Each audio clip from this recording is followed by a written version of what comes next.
This is Brian from ScreenFiles.com with my 2 cents. If we've learned anything from Sony and Warner Brothers / DC Films, it's that creating a cinematic universe, which is different movies but interlinked, is not an easy thing to do. If you look at Warner Brothers, their DC films, while financially successful, haven't been very successful in terms of moviegoers, in terms of critics.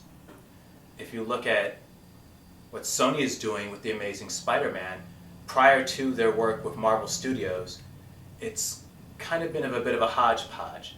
They're trying to grow on the concept by introducing movies with Silver Sable, Black Cat, and Venom, but the jury's still out on how that's going to work out. At this point, Marvel is the only company who has had a successful cinematic universe. They're also the first company to create a cinematic universe. So now up to the plate is Universal, who has a cinematic universe based upon classic movie monsters such as Frankenstein, Dracula, the Wolfman, the Mummy, and so on. And their cinematic universe is known as Dark Universe. It's an interesting idea, but I think it's one that's not, at least in its current incarnation, not going to be as successful as they like it to be. And this is the reason why. Everyone in that picture are very big actors. Tom Cruise, Russell Crowe, Johnny Depp, Javier Bardem. And the problem with that is that you can't make small films with big actors. Not really. Not in this context at any rate. We're talking major tentpoles. And that's a problem because if you look at the Marvel Cinematic Universe, I'll keep referring back to, they were the first ones to do it and the first ones to do it right. So I keep referring back to them. They started off small character. Well, in their defense, if they had Spider-Man and the X-Men, they probably would have went with Spider-Man and the X-Men first. They don't own the rights to those characters, despite having created them. So they couldn't work with Spider-Man and the X-Men. Instead, they had to use second, third tier characters. At the time, second and third tier characters like Iron Man, Thor, and Captain America. At this point, those second and third tier characters are now first tier characters.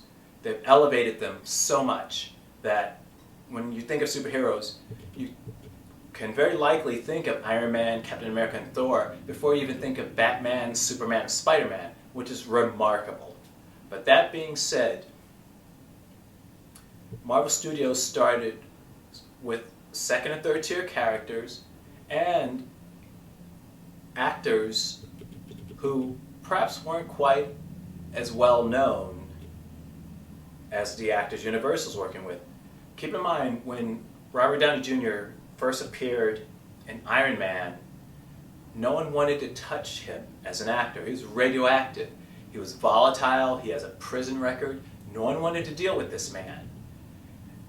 The reason his career is in such an ascendancy was because of the Marvel work. Chris Hemsworth, Chris Evans, good actors, but not, at the time, great actors, or even well-known actors, it could be said. So Marvel uses this approach where they get actors who perhaps aren't at the top of their game or aren't as well-known but fit the characters. And directors, similar approach. Kenneth Branagh, well-known actor, known primarily for directing Shakespeare adaptations. Jon Favreau, before the Iron Man movie, I believe he did Swingers and maybe 1 or 2 other movies. Point being though, not a big name. It seems that Marvel is willing to take lesser known actors and lesser known directors and build up movies around them and their sensibilities. While it doesn't seem Universal's doing this, they're starting really big. I've mentioned those actors already. I don't know the actors for those upcoming projects. Alex Kurtzman is directing The Mummy. The others, I don't know much about at this point, but I would not be shocked if they're big name directors as well. And again, this is a problem because you're not going to have a small movie with a big name director. You're going to have a huge movie. It's going to cost at least $200 million. If the Mummy doesn't cost that much, I'd be shocked. And so therefore, these movies have to make lots of money. Everyone wants to, let's be clear, everyone wants their movies to make lots of money, no doubt. But these movies have to make lots of money. And what's weird about this is that, keep in mind, Universal's the company that, through Blumhouse Pictures, released a movie like Get Out. Get Out, if I recall, I want to say it cost less than $10 million. It's made over $100 million. Insanely profitable movie. Split, the same type of thing. Low cost, high profit. That's the Blumhouse model. Universal doesn't quite seem to get that. And their monster movies are likely to cost significantly more than anything from Blumhouse. And that's okay, to a point. These movies need the ability to be not only these huge special effects laden monster films, but also smaller, more intimate movies as well. And until that happens, I think the universe may be a little darker than Universal likes. This is Brian from ScreenFiles.com. My 2 cents. Peace.